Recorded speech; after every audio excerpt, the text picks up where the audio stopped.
Hi everybody, it's Tom from FindTheBestCarPrice.com. Today we're going to take a look at the 2022 Ford Maverick. This is the XLT trim level that we're going to be taking a look at. Its exterior color is cactus gray. The interior is medium dark slate along with black onyx. The price for this particular model we're looking at is $35,900. Let's get started with our tour. This truck is front-wheel drive and it is unibody, so you don't have that on-frame construction as you would have with the F-150s and other models. Not necessarily a big deal, I don't think, but this truck is very nimble and easy to get around.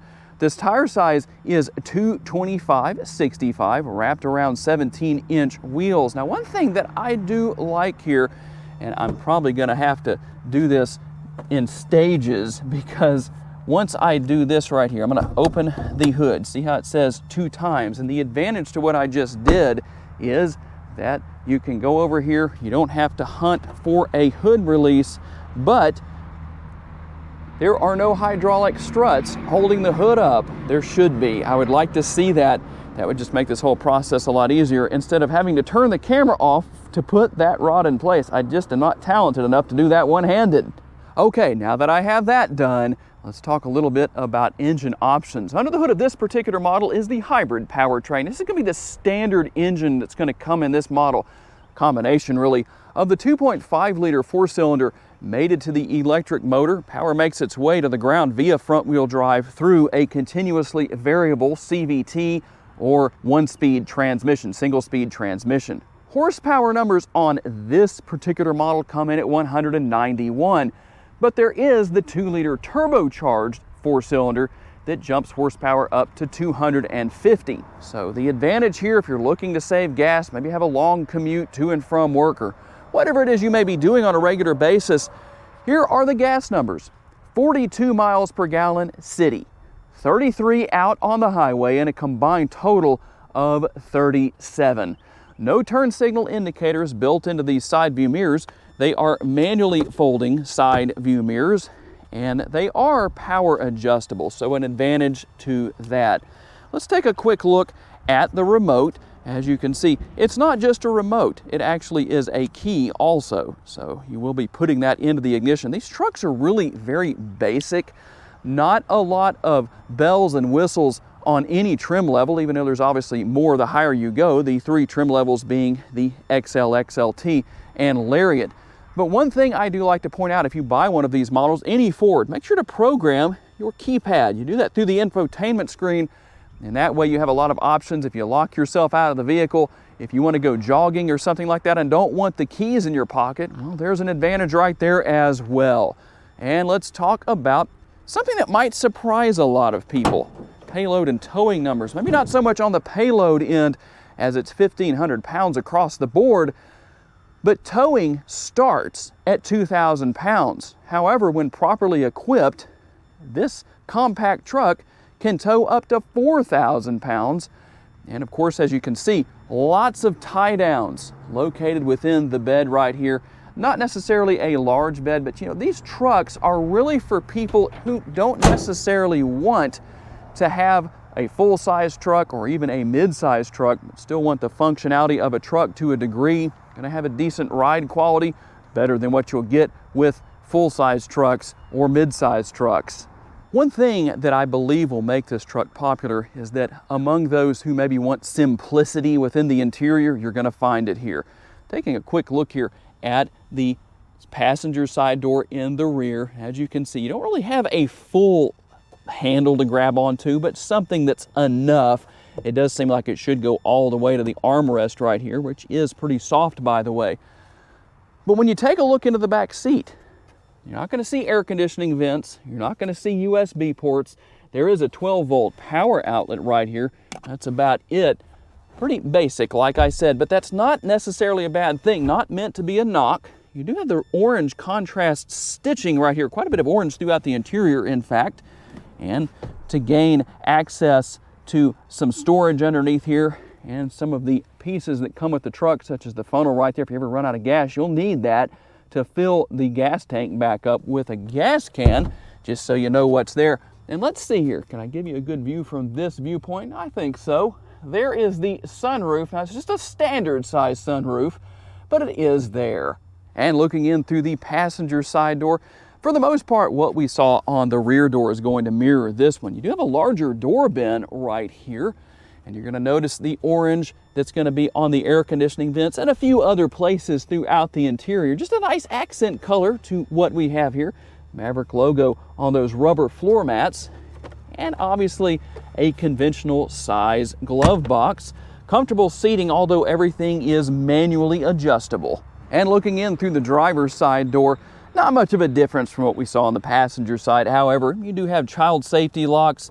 You have the controls for adjusting the power side view mirrors. Right here we'll find everything for adjusting or controlling and adjusting the headlights.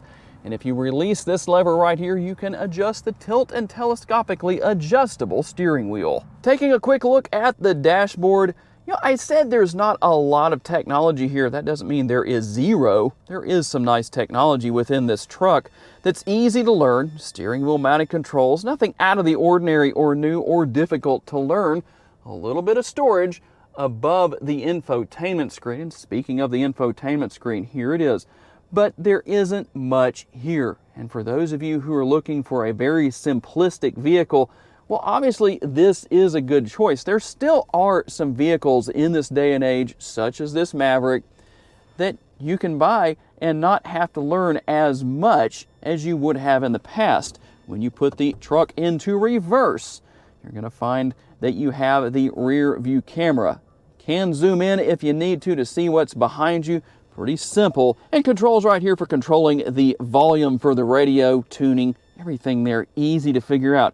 All the air conditioning vents are going to have that orange stripe down the center section right there. And single zone climate control. I don't think you really need more than that here in this particular truck. Very small interior, so I believe that will be more than effective. You do have a couple of USB ports here in the front seat and some storage here.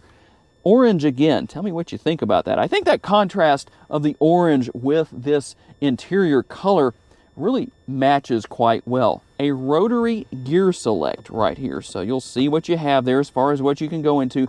That L right there is actually to put the truck into a mode that allows it to be more effective when towing. And an interesting thing, if you turn the ignition off without remembering to put the transmission into park, well, it automatically goes into park. So a nice feature there, and a little bit more storage inside the center console right here. It is fairly deep down in there. It may not have as much length to it as some in larger trucks, but I think it more than makes up for it with the depth that is within. And what about driving the Maverick? It's kind of funny that when you think about the Maverick of the past, the compact car that Ford used to have, well, it's kind of funny that now it's a compact truck. Probably going to see more and more car makers and truck makers changing names to trucks and SUVs. Kind of interesting, kind of like the Mustang Mach-E, right? But I have to say, driving this Maverick, even though this is the least powerful option available that we have under the hood of our test drive model today, it still gets you down the road with absolutely no problem. Now, obviously, as much as I would like to, there's no way that I can do any towing or put a load of cargo in the bed and see how it gets down the road. I wish I could. Maybe we can do a long-term review at some point in the future. But everything I've experienced so far actually is pretty impressive, if you can call it impressive, of the Maverick.